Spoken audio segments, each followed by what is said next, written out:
Vision. Unang hulog po yan ng ating namumuti. White tengkara ngayon tayo. Bali field testing natin ngayon. So nakadali siya ng B-tail. Effective. So yung original niya, kapag hindi basa, yan. Ito yung original na white tengkara ko. Second catch, pang white tengkara pa din. Good day mga master. Sa video na to, ituturo ko kung paano gamitin yung aking ginagamit na tengkara. So ngayon, nandito na tayo sa spot, nakaset up na tayo. Okay. So ang ating gagamitin tengkara ay ang ating white tengkara. So step by step, ituturo ko kung paano siya gamitin at para makaiwas siya sa sabit. Okay? So ngayon, unang-unang dapat natin i-consider, kailangan alam natin kung gaano kalalim yung ating spot. So ang ginagawa ko para matansya ko kung gaano kalalim, palulubugin ko muna yung aking tengkara, and then bibilangan ko siya ng seconds. For example, 1001, 1002, 1000, 1004, 1005. Okay, so nag-stop na siya ng 1005 or 5 seconds. So ibig sabihin, alam ko na kung gaano kalalim o katagal lumubog ang ating tengkara.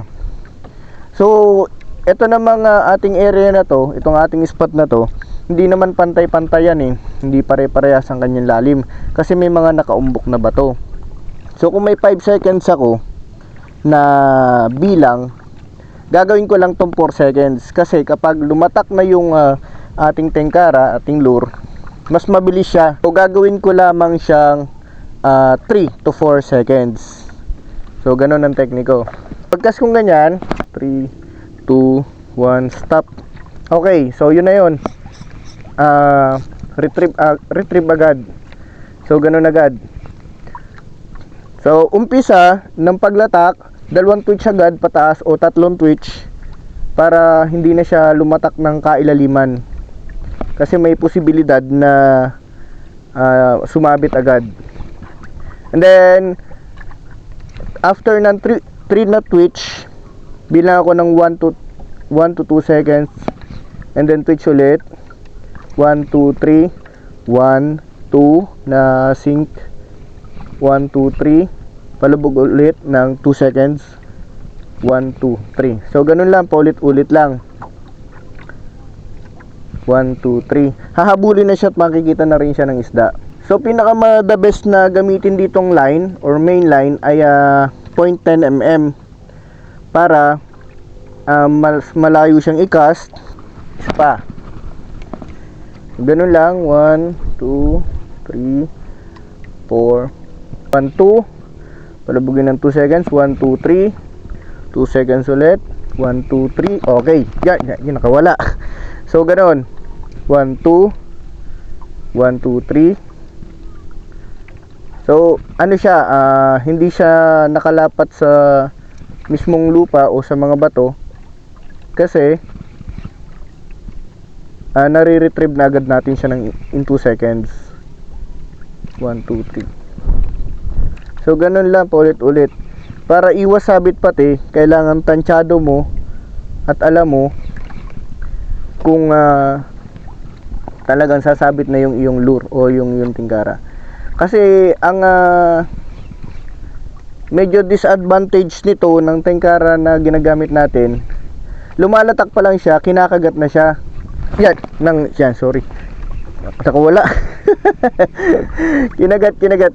Okay, so ang disadvantage niya, bumababa pa lang kasi yung tengkara ko na to, itong aking ginagamit na lure, kinakagat na siya ng isda. So talagang pagkain ang tingin nila dito. So para maiwasan yun, bibilangan mo talaga siya ng seconds. Kasi kapag kinagat agad siya na hindi mo namamalayan, hindi kaya napabayaan mo siya, isasabit agad ng lapu-lapu yung ating tengkara. Kasi diretso siya sa butas eh. Pagkakain niya, diretso agad siya, pasok agad siya sa butas. So yun yung disadvantage niya. Lumalatak pa lang, kinakain na, kinakagat na. So, isang cast ulit. Yan. 2, 3. 1, 2, 3. Malakas na hangin. Parang gumagamit ka dito ng jig, ng micro jig. May kahalintulad. Yan, yan, malaki. Okay. So, nakahuli tayo. Parang jig din siya na para maiwasan yung pagsabit. Fishon tayo guys, fishon. So, yan. Actual yun during ating tutorial on how to use our Tengara. So yun. Okay, detail ulit, magandang klase. Yan. Sobrang nalakas ng hangin. Malaki na alo, namumuti na. Uwi na muna tayo, mekos.